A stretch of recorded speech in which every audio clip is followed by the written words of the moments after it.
Good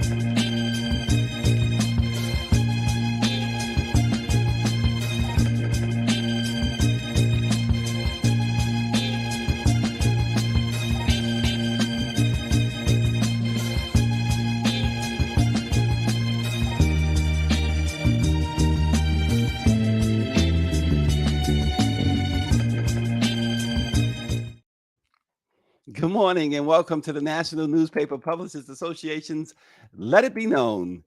Prosecutors in Memphis have begun dismissing cases in which the 5 officers who beat Tyre Nichols to death have played a part. Some believe the officers' misconduct, including falsifying police and arrest reports and perhaps lying under oath, could lead to hundreds of cases being overturned and still hundreds more where prosecutors cannot proceed. We will discuss that this morning. Also, in New Jersey, they are taking a totally different path than Florida when it comes to teaching U.S. history. The Garden State is adopting and expanding the program, the very program that Governor Ron DeSantis down in Florida has rejected outright. We'll have details on that. But first, the World Health Organization convened an emergency meeting yesterday, and you can read about this on blackpressusa.today.com, the Washington Informer, and other NNPA member papers. This is really serious, folks. It's an outbreak in Africa of one of the deadliest diseases known to man. This story is vital because the WHO fears that it could spread globally, much like the coronavirus. We will discuss that with Andrea Carter of the Cincinnati Herald and, of course, Oshia Boyd out in Indianapolis. Oshia, she formerly of the Recorder, right? Yes. All right, because it's the Star, right? Mm-hmm. Yes. Indianapolis Star. I've actually picked up that paper. I'm gonna tell you something. So I was driving one day. Before we get to this, I gotta say this.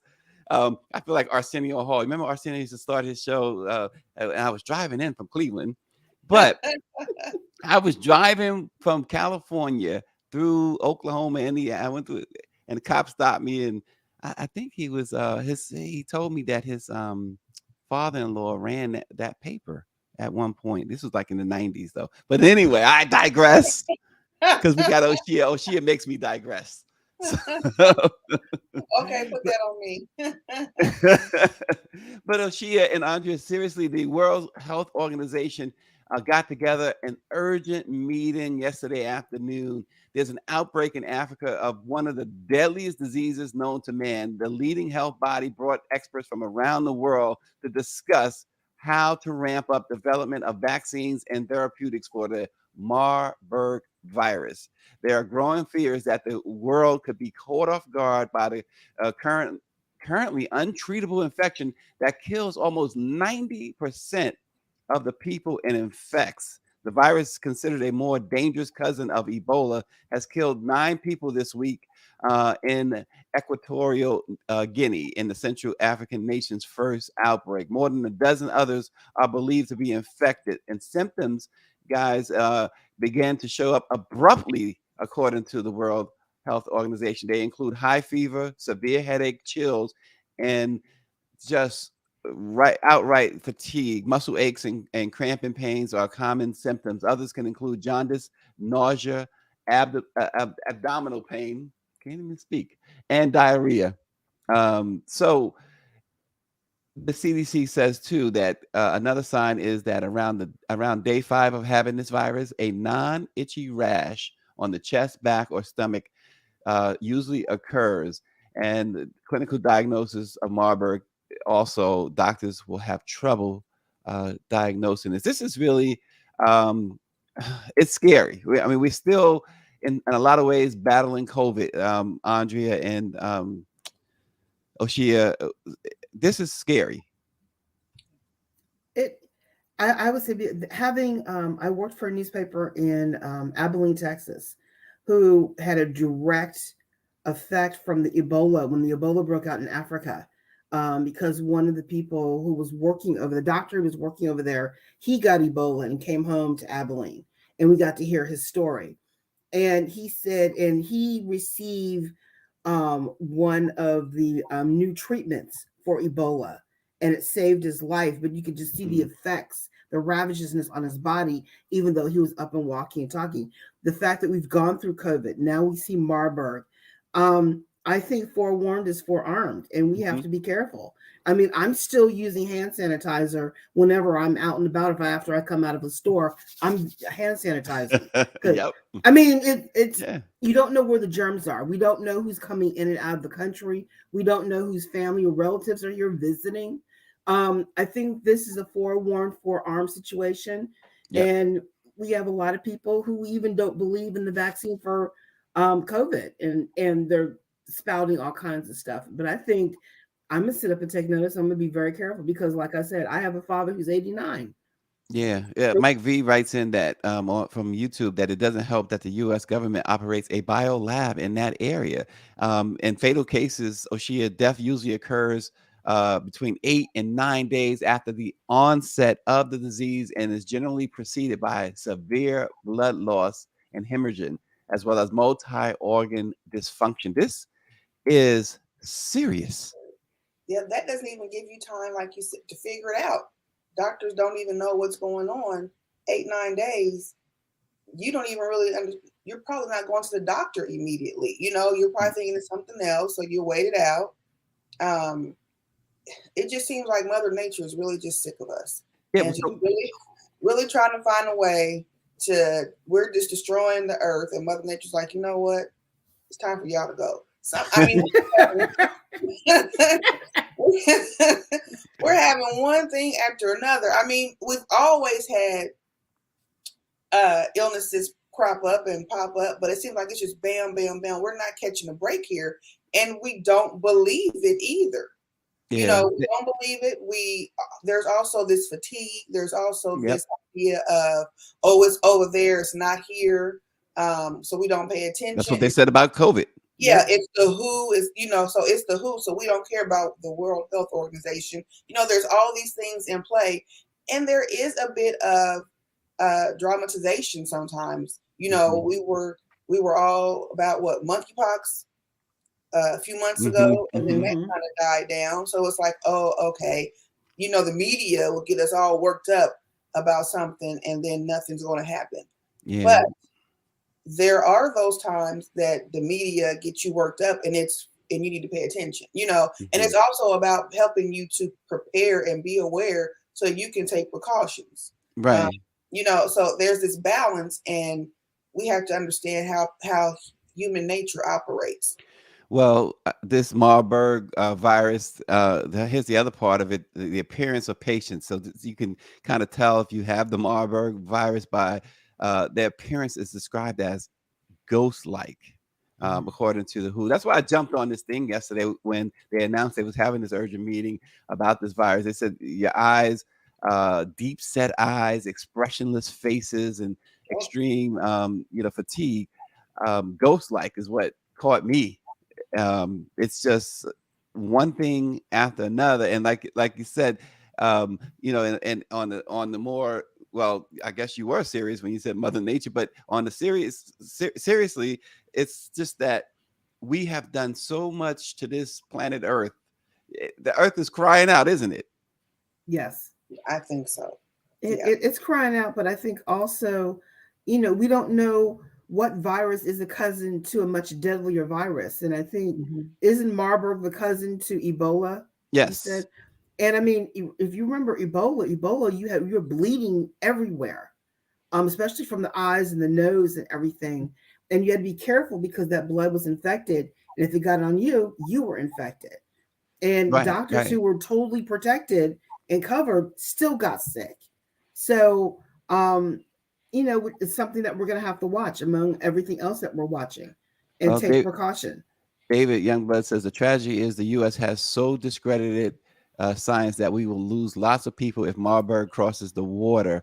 It originated, by the way, they first found this virus in 1957 in Germany, Marburg, Germany. Mm. Is why it's named that. Scientists were working on a project there, and they became infected with it, and it spread to another part of Germany, and then into Africa. How did it get into Africa from Germany is unexplained at this point, but we kind of get an idea, right? So they want to say it's unexplained. We know how it got there. But 150 billion, Mike V's point here, for Ukraine, nothing for social infrastructure for Black folks, though, nothing to protect us from things like this. You would think after the coronavirus, this is like to your point, Oshia. Okay, forewarned is forearmed, and we should be paying attention. But here's the thing: I don't see a whole lot on this Marburg virus. So, are we really paying attention? No.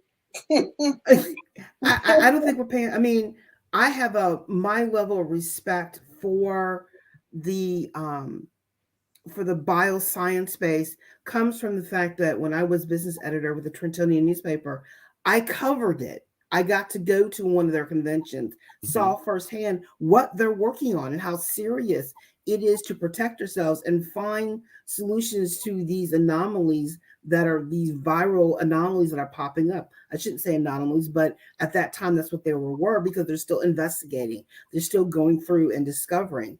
And yes, it costs a lot for research and development, but in the long run, as you can see, the more they improve their research and development, the faster they can find a vaccine and a solution to contain what's affecting us. COVID proved that. So I take any warning with a grain of salt. And I just say, okay, what am I doing to protect myself and keep me healthy, I should say. And then how can I protect my family? And anytime I put it under be forewarned is forearmed, be aware and keep on stepping. And that's what you have to really do in this day and age now, because we're in a world of discovery, innovation, and especially when it comes to biosciences, we need to be more vigilant. Right. And more acceptable to what they're doing. The fact that there are 3 pharmaceuticals working on this right now is I'm happy for it.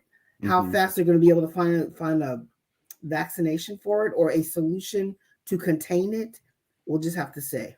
Yeah, and you've been working on this in, when did you say, 1957? 1957 when it was first. Yeah. Then all of a sudden it fell off the radar.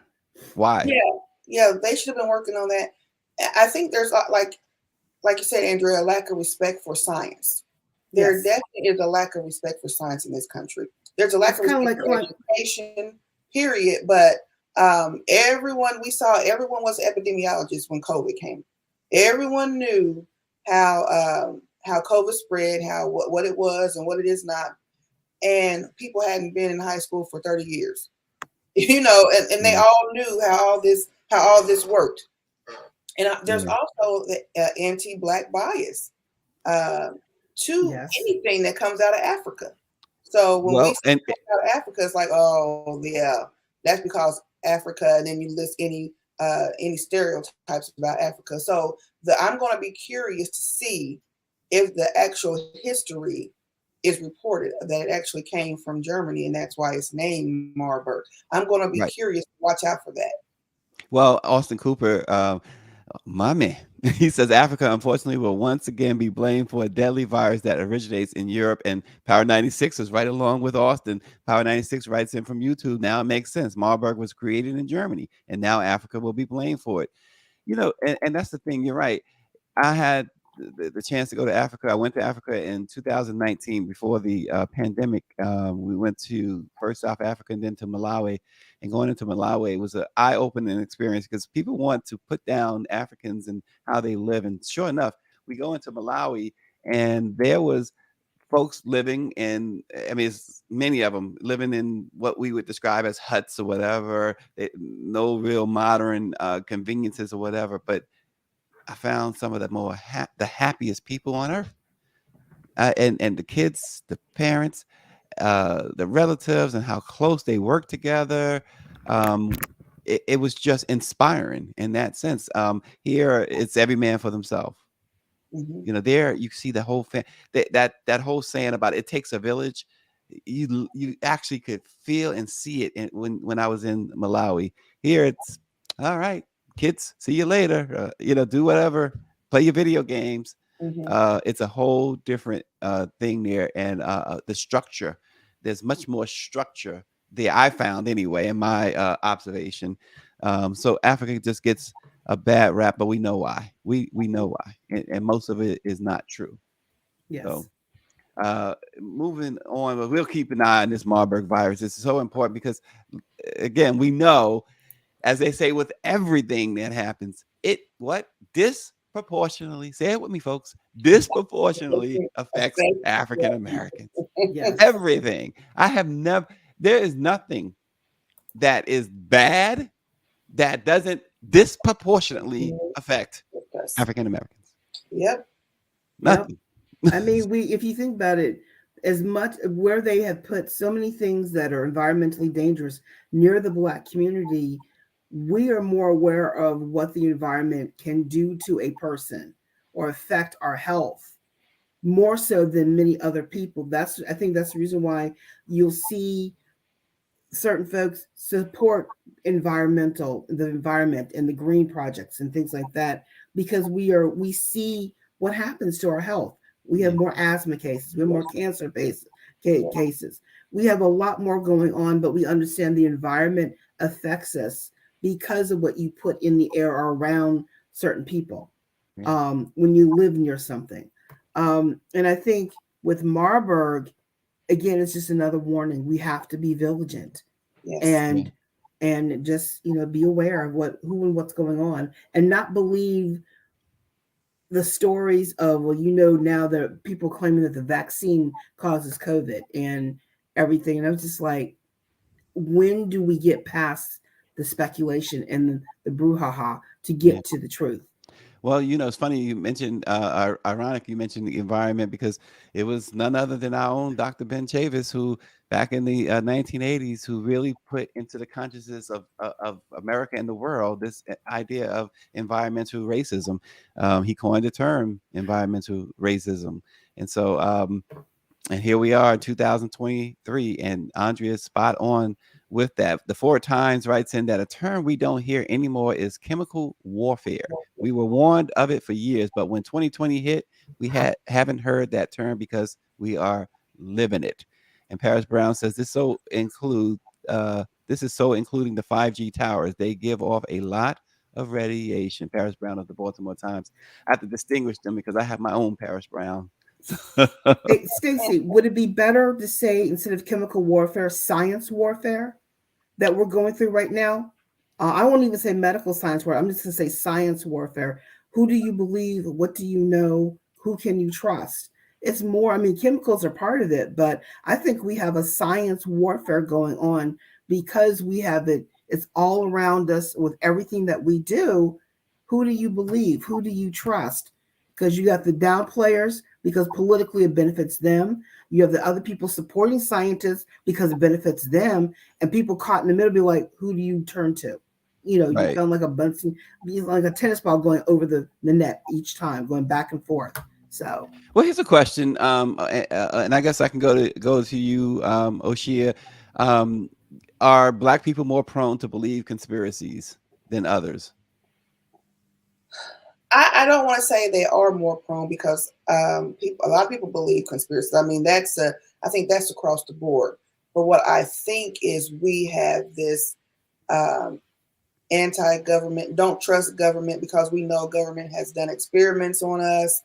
We know government has kept the truth from us. So I think we are more susceptible to maybe just raising an eyebrow, and then that leads to some belief in conspiracies. I often hear and see people, Black people, who are saying, go on listen to conspiracy theories, but I don't think they know they're really parroting right-wing conspiracy theories.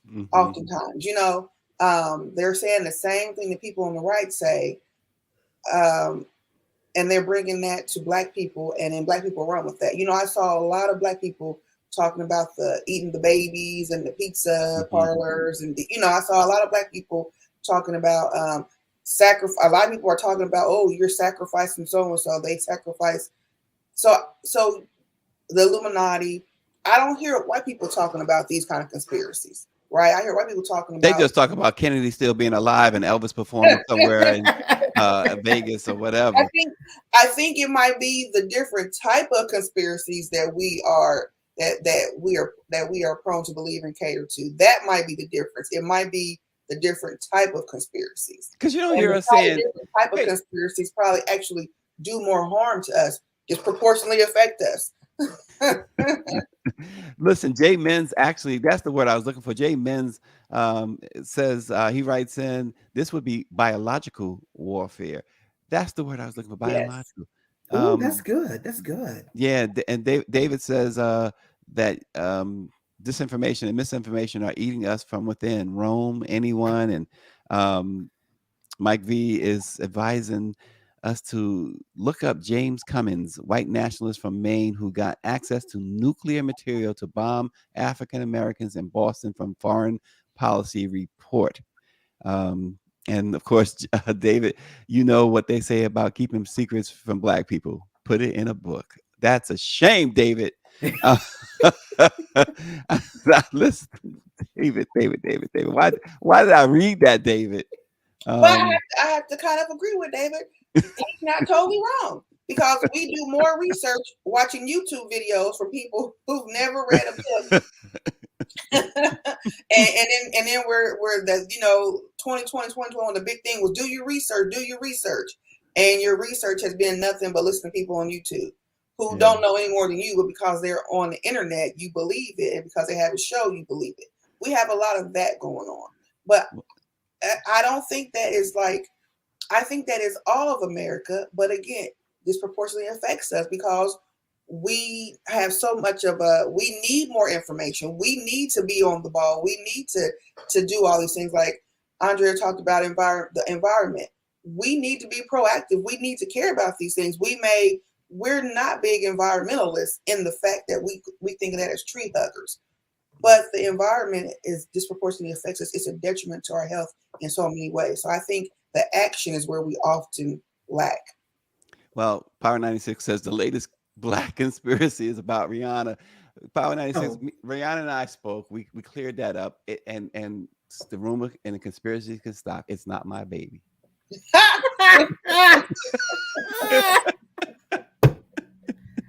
Stop the conspiracy.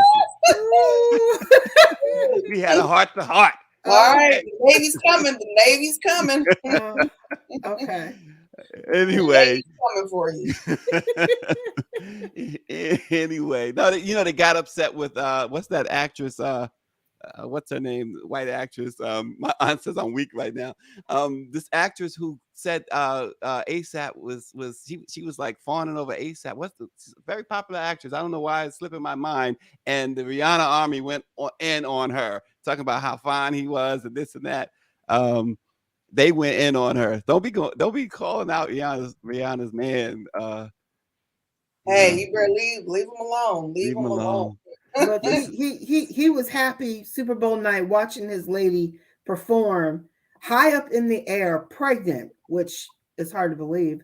But I mean, don't be negative about something that was don't positive. Get me started on the Rihanna haters. We will be here. We will be here all day if you want to get me started on it. I was one of those people staring at the screen like, what in the world? Oh my God, I was pregnant. Just concerned that she was too high up, and good Lord, if she fell, I'd have had a fit. Me and ASAP would have been over there together. Your woman, mourning together. Well, I mean, luckily for me, while watching Super Bowl, I was watching Twitter, and I saw the video of them strapping her in to the platform before everything got started, and how it was hidden by the coat. So I was like, okay, all right. So, but I didn't know she was pregnant. So you see what you did, Power 96. You see what you did. He right. writes in on the show, and we got to have him on the show. He writes in this stuff, and gets us off track like that. Okay, we gotta get back on track. Okay. We gotta get back on track. All right, pull back. Okay. So, and on a serious note, though, ladies, in Memphis, Tyre Nichols' death is putting Memphis police under scrutiny in more than one way. Tennessee prosecutors say they will conduct a review of all the cases handled by the 5 former police officers who have been charged in the beating death of Tyre. A attorney just this week said that he was in the courtroom when prosecutors started dismissing cases. So they already started dismissing cases, and cases that, by some accounts, can easily be made. However, their testimonies and their statements, that written statements and verbal statements, have damaged any case that have come. So they're going to start releasing folks. They're going to start, they have already started not bringing or completing cases that were already in process, that these guys had a hand in either the arrest or the arrest report. This is a monumental disaster for the city of Memphis. Yeah. I'm not surprised. No. I am not surprised, because I mean, the credibility of the police department is on the It's line. shot. It's shot. Well, the credibility of these officers are just totally shot. Mhm. And I mean, it's unbelievable. Whatever good work, even if it's a true case, and they worked it properly, and they have proof that something was committed, they got to dismiss it because their testimony is tainted. And I think they don't, the implementation of I want to say the effect of their actions in the death, in part of the death of Tyre Nichols, has so far reaching length. It is hard to believe when it's going to stop. I'm surprised the police chief has not been asked to step down, because she created the group. Yeah, I mean, and understand this, as Power 96 says, it's not just those five, and I was going to mention this. The entire Memphis department has to be investigated now, and that Scorpion unit. So that Scorpion unit consisted of more than just those five too, as well. mhm. And so now we see. But here's the thing, Oshia. So they have to really, like he's saying, the whole department now, you can't trust anything. So isn't this an opportunity now? We keep talking about police reform and redo it and start. But Barrington Salmon always says, start over, burn it down, and start from the ground up. Now is an opportunity, isn't it? I think so, because you have to think this is pervasive in police culture in general. They're not the only police officers to ever be found that their cases they worked had false information, or that's not unheard of. We've heard of this many times. What needs to happen, because so many people only think it happens to Black people, don't care because it happens to Black people. But this is an issue that is affecting crime, affecting court cases. So how then do we? It's bigger than this. I'm trying to get my wording together, because it's bigger than this. It is now you have, how many cases have to be thrown out because of falsified information by any police officer? Hundreds. This happens all the time. Now you have, but now they've been exposed in this situation, but it happens everywhere. And then you have to also think about, now this family's going to sue. They're going to sue the city of Memphis. They're going to sue the police department. This happens all the time. But here's the problem too, Oshia. That's taxpayers. There you go. Americans need to care. That's what I was getting to my point. Americans need to care, because now it's affecting your tax dollars. We have this idea that, it's just Black people, they're criminals, so it doesn't matter. It does matter, because every time they sue and they settle, you're paying that cost. You are paying. So we have to get not only Black people on board to care, we have to get white people and everyone else in America on care about, because you're paying for this, you're footing the bill for this, and they need to understand that, instead of being complacent and throwing their hands and saying, well, it doesn't matter, I don't care. If you care about your tax dollars the way you say you do, if you don't want your money spent on this or that, if you're always talking about my money, my tax dollars, I'm a taxpaying citizen, well, then you should care about this, and you should want this to end, because it affects all of us. It's not just about Black people. It's about everyone's being affected by this. And I think that is something that we're not thinking about. We just had a case in Indianapolis where a Black man was shot in his. Oh God, we talked about that yesterday. Yeah. That's awful. So I just wrote about that in my latest column. And of course, I get people telling me, how I'm racist and it's his fault and all that stuff. But you should care, because you're going to foot the bill for that, because the family's going to sue. Yep. And it's going to be, and Ben Crump is going to come. And when Ben Crump comes, we're not talking about $2-3 million, right? George Floyd's family, rightfully so, $27 million. This is the range we're talking about. And I agree with everything you just laid out there, Oshia. And Power 96 says instead of the citizens paying, that money should come out of the police retirement fund. Then you'll start seeing some change, won't you? Definitely deal with that.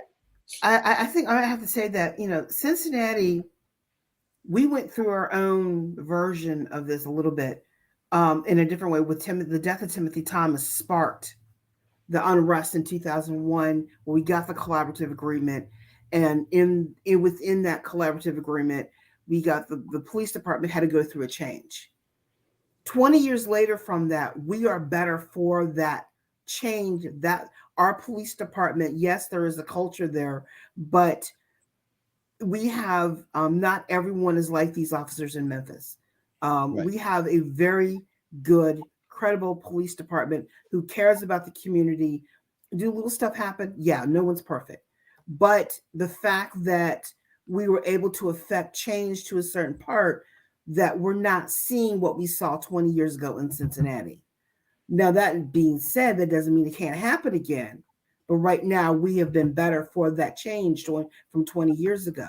I think everyone needs to go through a process like Cincinnati had with the collaborative agreement. Put the police department through something, put the community through something. We have a high standard. We expect everyone to live up to that.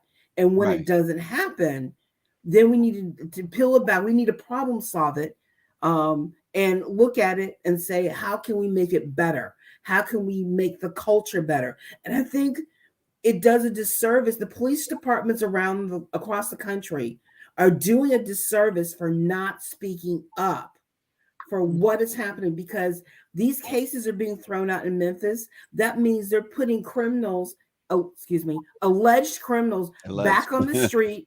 That means more things are going to occur where it is now safe, will not be safe again because these people are back on the street. And I think that's a safety hazard. They're putting the community at risk. They're putting everybody at risk because the police department can't curb themselves of what they did. Now they have a credibility issue. And I think that the community, the politicals, and everyone needs to demand not only an investigation, but maybe go through a collaborative agreement where they are going to do a problem-solving solution to look at everything and resolve it. But then again, on a national level, all the FOPs, all the trade organizations for police and security need to take a look at themselves and take a look at the culture and decide, are we going to be the best? Are we going to just keep the status quo? Yeah. And they need to admit that, yes, we all are good in our own way, but the culture is causing issues. And eventually one day, when the governments are sued so much and their revenue stream is dry because they got to pay off so many lawsuits, that's when you'll see change. Well, hit them in the wallet. That's what's going to happen. It won't be we're going to do it because we want to be better. It's going to be done because we have to. Because the taxpayers' money's not the insurance company. Taxpayers' monies are going to pay off lawsuits.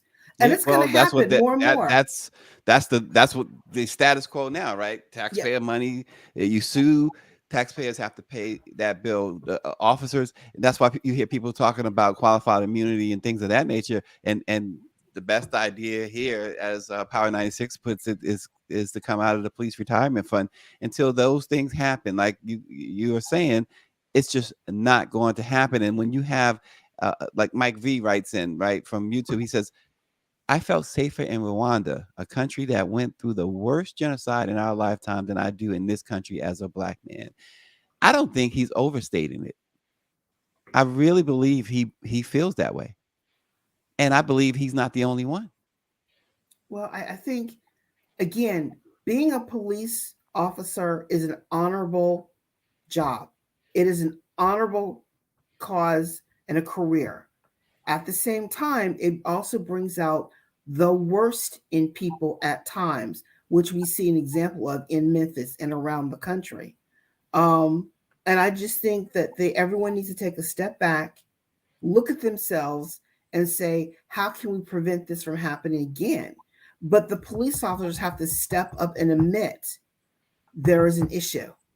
And until you have them come out and say something and then start policing themselves, it's not going to change. I think it's the same as police officers, same as in a lot of ways politicians. Politicians run, they campaign, and they say, "I'm going to lower your taxes. I'm going to give you better health care. I'm going to give you this. I'm going to give you that." And they probably, most of them probably intend to do just what they said until they get there and they see how the system actually works. These police officers, I want to be a police officer. You're 18 years old. You want to be a police officer. You want to be a police officer. And I think you have every intentions. Many of them, most of them, have every intentions on enforcing the law the right way and doing what's right and not having to kill anyone or whatever. And then they get in there and they see how the system is. The whole system. I am totally on board. Like I said, I mentioned Barrington Salmon a couple of times. I'm burn it down, start it again, do something different, and don't just start what we already know. Well, Because people as need David mentioned earlier, it's a slave catcher mentality. Because yes, that was why it was yes. created in the first place. That was the point I was going to make. People need to know the history of policing, and most people don't know the history of policing. So when you get into something, even if you have the best of intentions, when you get into something that there's a culture based on slave catching, slave patrolling, there's already anti-black bias built into the system, no matter what. Because part in America's anti-black bias is built into the system. So when you get into something like policing, even if you have the best intentions, you're going to see people cut corners. You're going to see. One of my favorite shows is Blue Bloods. Everybody's not like Yes. the Reagans. Oh yeah. Everybody's not out here like the Reagans. People are Right. not like Jamie trying to hold everybody Right. accountable and get on everybody's nerves. You got the hotheads like his brother, not Jamie. Mm-hmm. So and you don't have a Frank Reagan Right. as a commissioner. So we have but that's the ideal, right? That's the ideal that exists.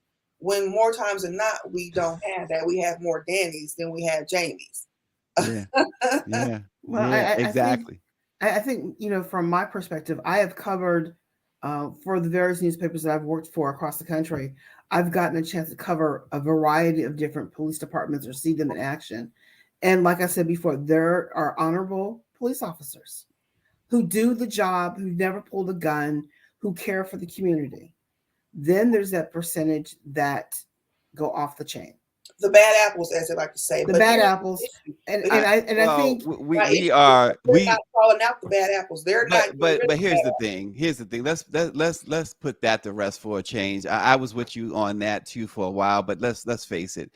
It's hard to find the good apples. There's so many bad apples. I think it's dominated because you go in there and the mindset changes. It's because for this to continue to happen, even with cameras we are seeing cameras, we're seeing cops get convicted, and it's still happening at a rate higher than last week, higher than last month, last year.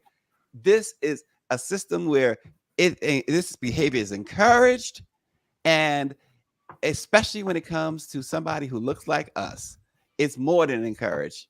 If you don't do it, then you got a problem. So when you see officers beating to death a black man or kneeling on his neck until he's dead, or put him in a chokehold because he has a cigarette or allegedly has a cigarette, this is encouraged behavior, and it's much more of them who have that mindset than not. It's not about bad apples. They're allowing it to happen. That's my issue. Yeah. The good ones are standing by and allowing it to happen. Yeah. And because the good ones are fewer and fewer. It's fewer and fewer good ones. Yes, I know some good ones. At least I used to know them. They're not cops anymore. The ones I know, I don't know any current police officers. So I'm gonna say that I speak with no reservation. They're mostly bad. And it's people can get mad, but they're mostly bad because this would not be happening on this scale if it wasn't so. This is ridiculous. Well, we had an unarmed black man, Herman Whitfield III, last year was killed as he was having a mental health crisis, and he was actually running from the police. The video shows he never tried to interact with the police in his home. Oh, Shia, the one case you Hey, just talked he was about, what you're saved. writing about, that case right there in Indianapolis from the other day with the video being released. That case, they are how do you shoot into this car 30 times? This guy is sleeping. And then you're gonna say he made a move toward a gun. You knocked on his windshield at 4 o'clock in You the gotta give him morning. a He's chance to going wake to move. up. He's gonna wake up. That is where, like I was saying, why are we not stopping? Like with Herman Whitfield, he was tased and he died. He was held in a prone position when the orders say if someone's in a prone position and they could asphyxiate, do not leave them in that position. He was held there. When the emergency people came in, they were just like, hey, buddy, there was no sense of urgency to get this man over. I felt like when I watched the video, I saw the moment in which he died. How come no one there could see that he was dead? No one had a sense of urgency of get this man off of his stomach and on his back. No one rode him over. And there were a lot of police officers there watching and talking and just having a conversation. They were, and his mom was in the background saying, is he okay? Is he okay? What are they doing? You said no one would hurt. And they're like, oh, he's fine. How do you know he's fine? How do you know he's fine? He wasn't saying a thing, but they're having a conversation. They're trying to reassure.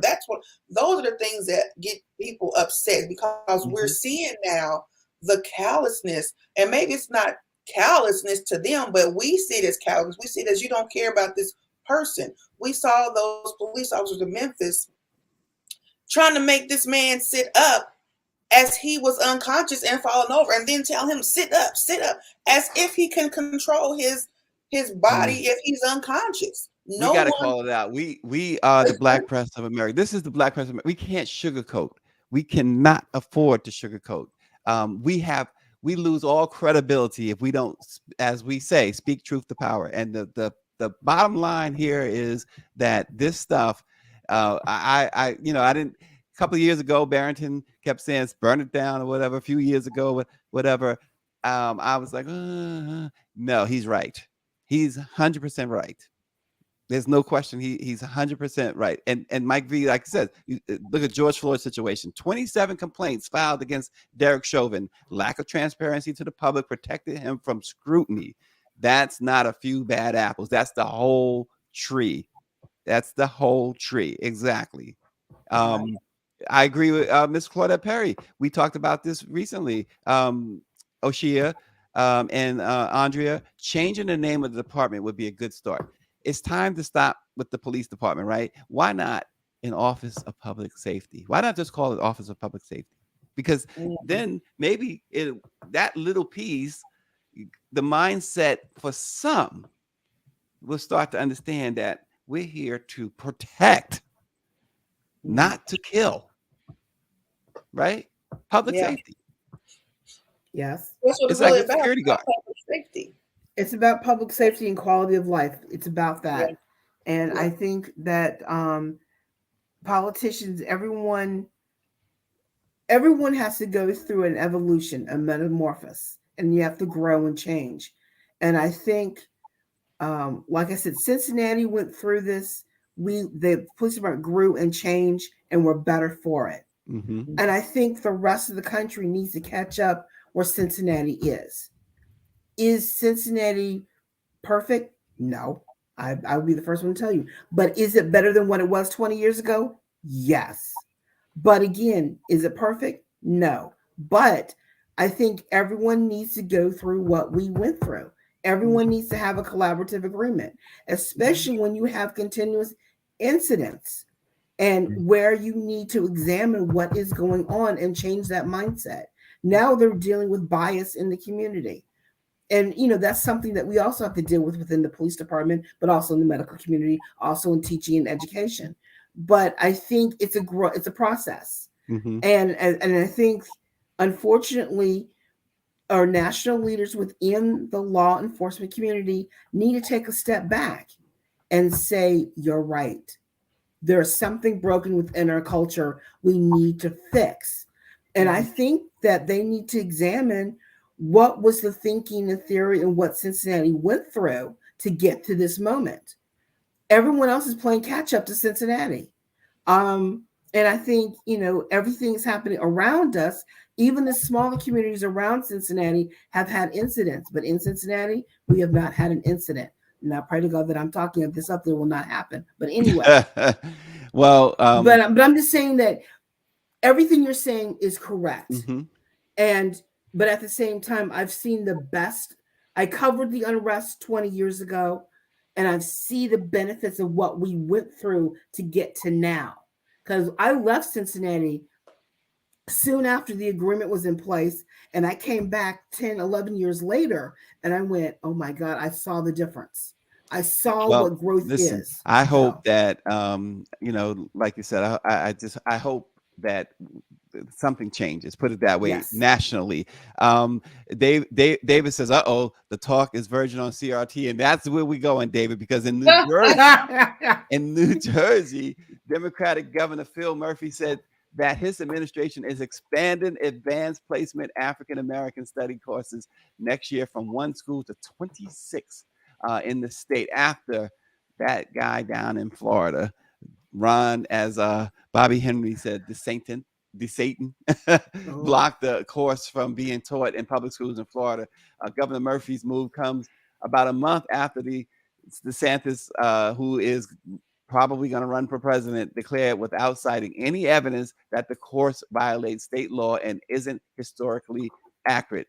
Governor Murphy cited Florida as he prepared to unveil the course expansion yesterday during a visit to a Newark high school. He says DeSantis is prioritizing political culture wars over academics. He said New Jersey will proudly teach our kids that Black history is American history. So kudos to Governor Phil Murphy in New Jersey. New Jersey, let me tell you, we just had a Republican state senator switch parties. He says, "I can't do this anymore. I'm a Democrat." Is exactly what he said. But this idea of teaching Black history, it's like Governor Murphy said, it's American history, right? You can't separate the two. no. But Black history is Black folks you know what I find built this interesting country. is all the number of pictures that were taken during the civil rights movement, especially when um, our brothers and sisters were breaking down barriers, going into schools for the first time, and they had crowds behind them yelling and screaming at them that they didn't want them and other stuff like that. And now, so many years later, their grandchildren or great grandchildren are going like, "Is that grandma? What's grandma doing there?" They're embarrassed by what they did when they were opposing change. Mhm, Um, and I think that mindset of, oh my God, I don't want to be blamed for what we did. Own up to it. mhm. Just accept it. It happened. Let's move on. We're better. We would be a better country if people stop being afraid of what history is. 1619 Project sparked a wave of, oh my God, that's not true. No, we didn't do that. You know what? Denial politics, unfortunately, is the rule of law right now. But you know what? What was held in secret always comes to light. And Black history has always been around for a long time. It's just that you never paid attention to it before until now. Yeah, and the atrocities of slavery and what was done during slavery and even afterwards, people don't even really talk about the worst of it because you can't even stomach it. You can only imagine the worst of it. We talk about how cruel and vicious and disgusting, um, you know, it was, and those people were, and many still act that way. But I'm sure we still don't even know the half. No, I Well, mean, that's a I book. mean, if you That's a read the book. slave narratives, go ahead. Yeah, I was saying that's a book, The Half That Isn't Known or Wasn't Known. I think that's the name of the book. Um, I really like what you said, Andre. I never thought about it that way. That people that lived in that era who are guilty now could be exposed, and they don't want people to know that was me. I never Mhm. Mm-hmm. thought about that because it wasn't, because I often think like it wasn't that long ago. I No. think about like people are still alive. They definitely are still alive, and they're probably in some of these pictures and some of these videos. and now they have to answer to the question of their grandkids, and I never thought about that.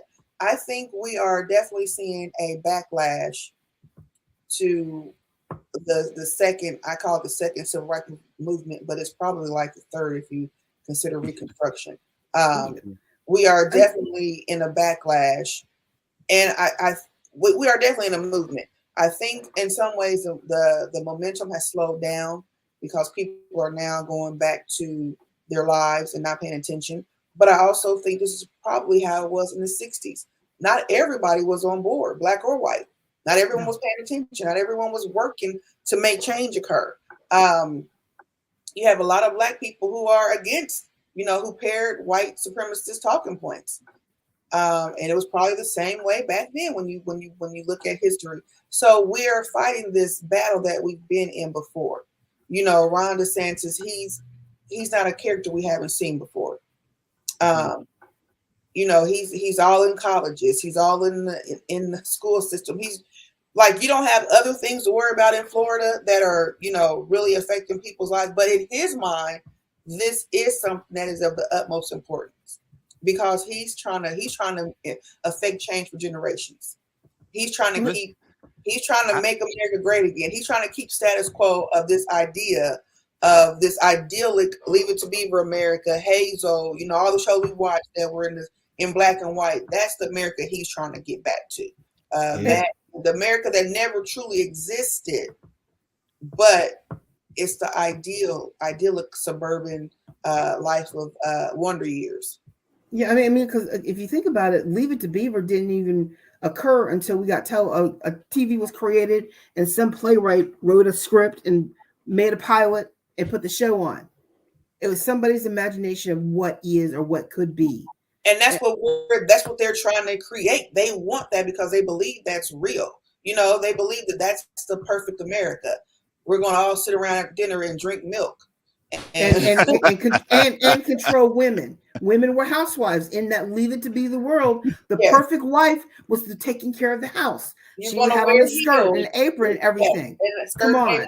And then when you think about even when the Dick Van Dyke Show came around and Mary Tyler Moore wore capris and the flats. I mean, that was a big to do, because that wasn't the image of housewives on TV. My point though is just that it's this whole idea of creating this America that never really was, but in their minds it did exist and it should exist. And however we have to do it, we're going to get there by any means necessary. And we actually need to do a little bit more besides. We need to pay attention. We need to do more because it's happening in Florida, but things move. Things move, and if it's happening in Florida, look what's happening in Mississippi. There's a lot of bills. There's a lot of copycat bills, happening all around the country. Right now, Indiana is in this legislative session where our members are meeting. They have bills. They have a bill similar to the Don't Say Gay bill in Florida. We have a lot of bills attacking LGBTQ transgender children in Indiana right now. And some of those are copycat parroting, seeing other bills that they've seen elsewhere in the country. Yeah, well, what's going down in Mississippi is unreal, given that we are in 2023.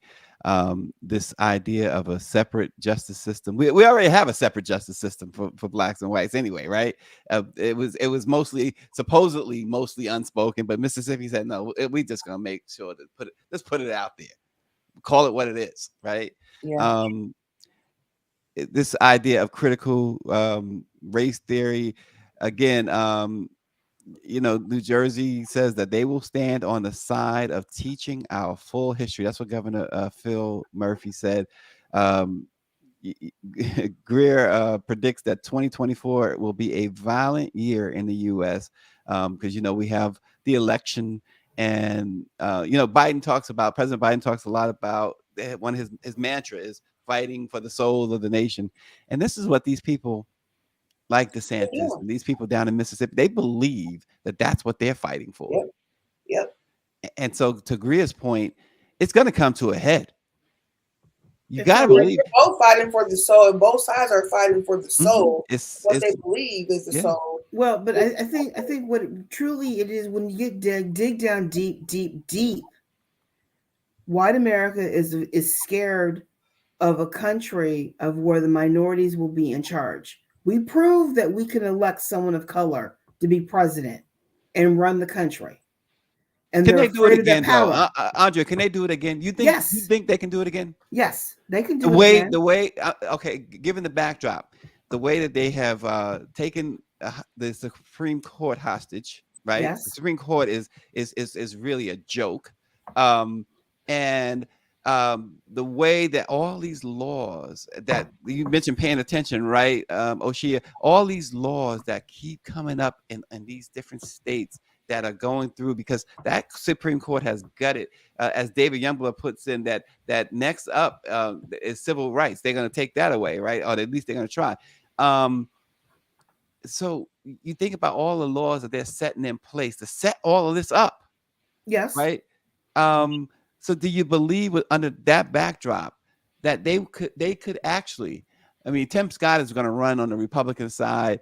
Do you think that they would actually allow America to vote in another black person as yes, president? especially when things. Remember, Obama was voted in because America needed a saving hand. There was a huge mess going on from that last administration that needed to be cleaned up. And Obama stepped in when we had a banking crisis. We had the automaker, the car dealers, I shouldn't say the car manufacturers were in a crisis. There was a banking crisis. There was a huge financial crisis overall. There's a mortgage crisis. And it needed to be cleaned up, and no one wanted to touch it. And Obama stepped into it. What happened? Not only did he turn it around, we got health care. And I mean, and I think America, if you look at everything, when a country is in crisis, they will turn to the person that they want to go in, clean it up for them, so they can blame them if something goes wrong. Well, you know what? Here's the thing. I mean, think, But wait. Here's the thing, though. Okay, I don't agree that they will ever elect another black person. Yeah, But I don't think the thing about it is this. That's why, and y'all can come for me on this, but that's why overall, Barack Obama's last 4 years was a failure for black people, because I think a lot of black people would agree with that. I think a lot of black people were very that's exactly why his last, because he had to know this, and with knowing that as the backdrop, that's where you use the full weight of that office to say, you know what, hundreds and hundreds of years, black people. I have no hate against any other people, Asians, Jewish people, this, that, no hate whatsoever. But black people have not gotten anything from this government. They have not. They've gotten that 40 acre and a mule promise. They got this promise and that promise. Obama had the opportunity, mitigated. Yes. 4 years, the last 4 years particularly, to really say this is what's. People thought there was going to be some action, and there was no action when it came to black people. And you knew it was getting the reaction. You knew you was getting the reaction. What was the reaction? Donald J. Trump. Yeah. Right, and the rise of MAGA, and well, the reaction was not only Donald, was also Mitch McConnell. Yes, there were two. Mitch McConnell, who's still there, and then you also had Donald J. Trump. And I think was the Obama administration? Yes, he could have done something, more than likely. But I think also, being the first, you have to pave the way so that the second could come along and do what the first should have done. Yeah, that's really good. But I mean, you always have to remember, if you're the first, you're going to endure all the bull crap that goes along being the first. He should have moved with the purpose, because I don't think he could have believed that they would allow another black. If they did bring in another black president, they did elect another black president, that we probably a century away from that. No, I don't think so. I think we're probably 10, 15 years away from it. Well, I'm an optimist, but I also believe um, in the political power of the people. For example, in the Ohio legislature, there was a coup made in terms of picking the new Speaker of the House in the state legislature. The Republican Party's in control. They had someone picked out, and this guy was like, no, no, no, I can be a better speaker. It was a Republican. And you know what he did? He sided with the minorities, he sided with the Democrats, and he won, and he became speaker. Now they're fighting over different things because they don't want to accept his authority. But guess what? He's still speaker. but And let me throw this out there though, but I Andrea. think that even the more you try to oppress and the more that you try to do to stop, the more the people, the minority voice is going to pick up, speak up, and act out. And I think it's going to happen again. I Well, believe in the people. so let me say this: Jackson, Mississippi, is 83+% black. The Yes. mayor is black, 100% black. Yes. How does that? They're the majority. Mm-hmm. Yet the racists have taken over Jackson. They have created, as we said a little while ago, this justice system for white and black, this police department for white and black. How do you let that happen? And the mayor is furious. So this, to me, that's a little test case right there. And this is where they want to go nationally. Yes, And but you know what? don't make no mistake. There are some Democrats who feel the same way as those. Of course there is. I'm not even denying that, but I think at the same time, Mississippi will find out the hard way that if you start using my tax dollars for everything else, but you want to be separate and equal, then my tax dollars should only go for this. Don't even go for the state. Don't even go for anything else. And I think there's a lawsuit in there. You just have to be creative to sue the state, not on the obvious. You have to look for the unobvious to sue and get over on them. No one's just figured it out yet. Because in the long run, they're going to find it's more expensive to have two separate entities than one entity. Mississippi, let me tell you something. That lawsuit in Mississippi is going nowhere. It's going nowhere. You have to be That creative. Will be years. That will be years in the making. Yeah, and so you're going to suffer for years. But let me say this, though. We are in 2023, and we're still talking about the same problems that we had in the 60s, in the 20s. So I don't know that we're moving at a pace to see all this change occur because we're still talking about the same issues. I remember like 10 years ago, I watched an episode of Good Times as an adult. And I was like, dang, they're talking about the same stuff. I mean, we are. I love your optimism, Andrea. I love it.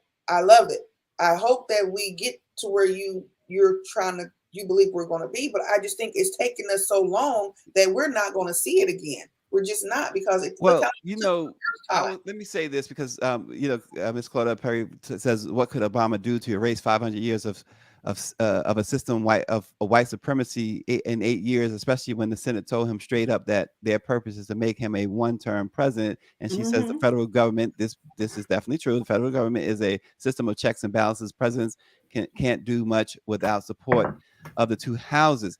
My problem with Barack Obama is, like I said, the last 4 years when he knew, he saw so much of this that we are living today.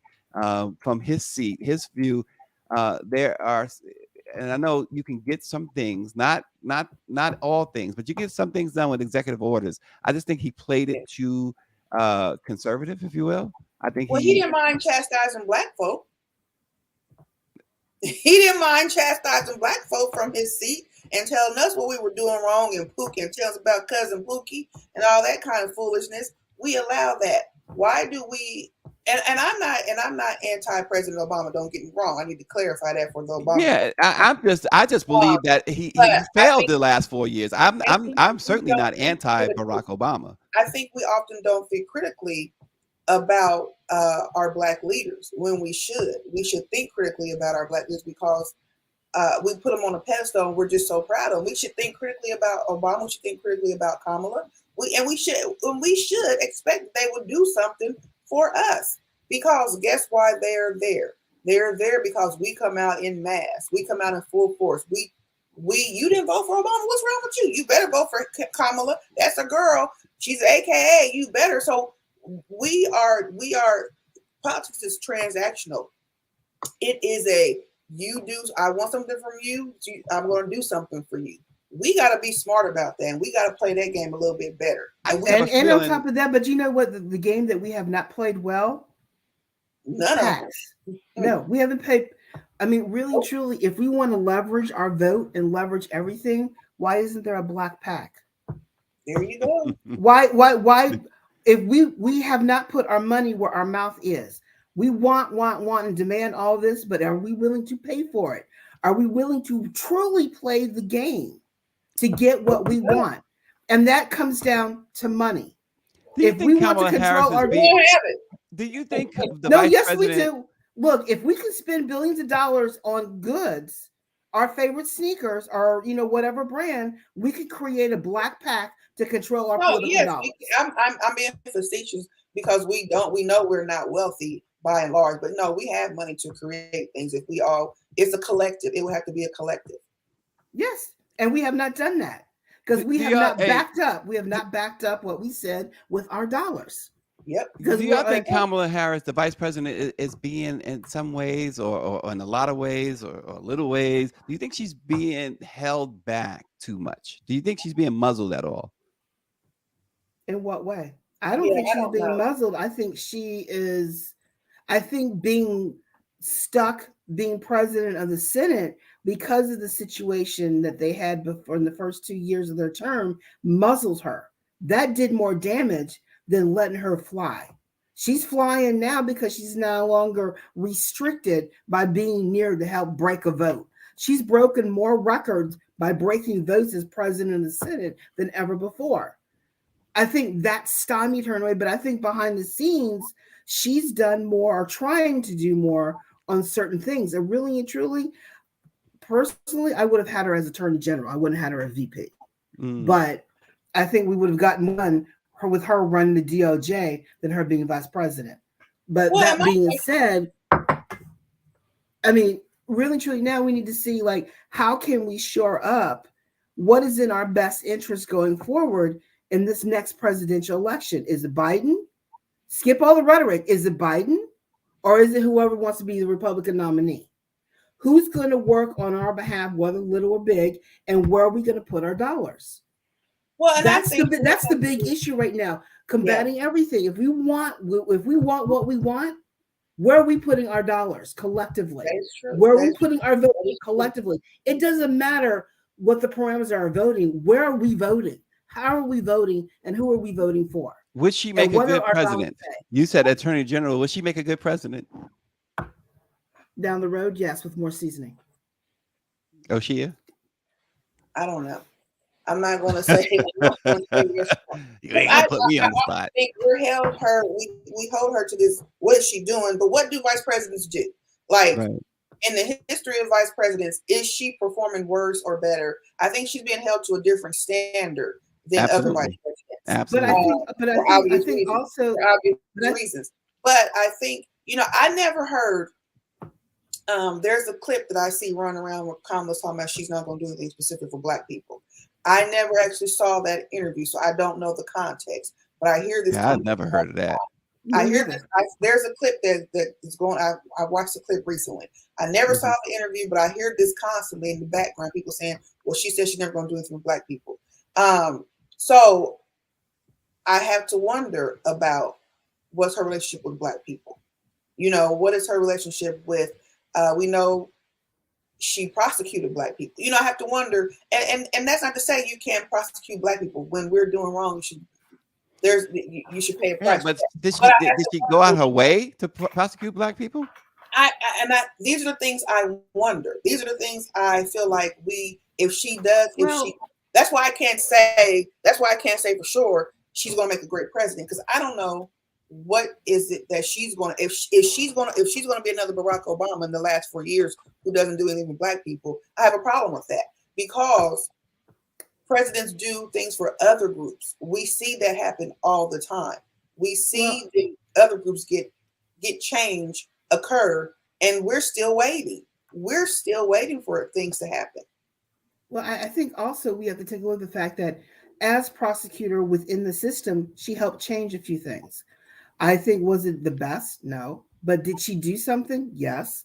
I think if she's president, will she do something? Yes. But also at the same time, the Indian community was not, the Black community was not the only one celebrating her being VP.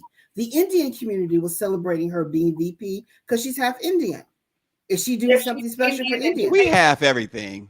Right, but I'm just saying, in terms of groups celebrating her election to VP, we weren't the only ones. so Are what they you're getting saying is something? that, so what you're saying is that she's not just listening to us; she's going to listen to the other community as well. She's So listening then, to, I think she's listening to everybody, and I think she's getting the best part is that Biden is treating her the same way Obama treated him as VP. He was in the room with Obama all the time. If you look at Biden, Kamala is in the room every single day with him. Anytime maybe he's around doing something, she is there. be for. Well, I think, so Claudette Perry says that we should think critically of them, but our conversations a few days ago was how Blacks are more critical on ourselves than we are on others. I think we need to be critical of ourselves, but we certainly need to be calling others, especially in this climate we live in. We got to call out folks. We do a disservice if we don't. We have some nuts in the community. In politics, we don't tend to be as critical and maybe critical, but not hold accountable. I think that's the linchpin is the accountability factor, that we may talk amongst ourselves, but we don't hold them accountable to say, and that's any politician, that's Black or white. Anyone who wants our vote, we should hold them accountable. We should ask tough questions. We should say, what are you going to do for my community? Because everyone else does. Asians ask what are you going to do for my community. Hispanics ask what you're going to do for my. We're chasing the Democrats are chasing the Latino vote like crazy, and they're talking about what Black men haven't come out to vote. I mean, and we buy into that. So if they're, we have to be critical and hold them accountable if they want our votes. Well, we're gonna have to let it sit there. We are way over time. I'm so sorry that we are way over time. I'll just mention this last thing from Claudette Perry. Of course, she's the boss, so I'm going to let her have the last word. With Black leaders, we sit and wait for them to do everything, but Blacks need to work with them to make change happen. And thank you, y'all too. Y'all made a lot of change happen on this show today. Shia Boyd and Andrea Carter. Check them out. I'm looking forward to reading your piece, Andrea, on that situation in Indianapolis. And of course, you got to continue to read the Cincinnati Herald. What they do out in the Queen City is amazing work all the time. Thanks for watching. Let It Be Known. We will see y'all tomorrow.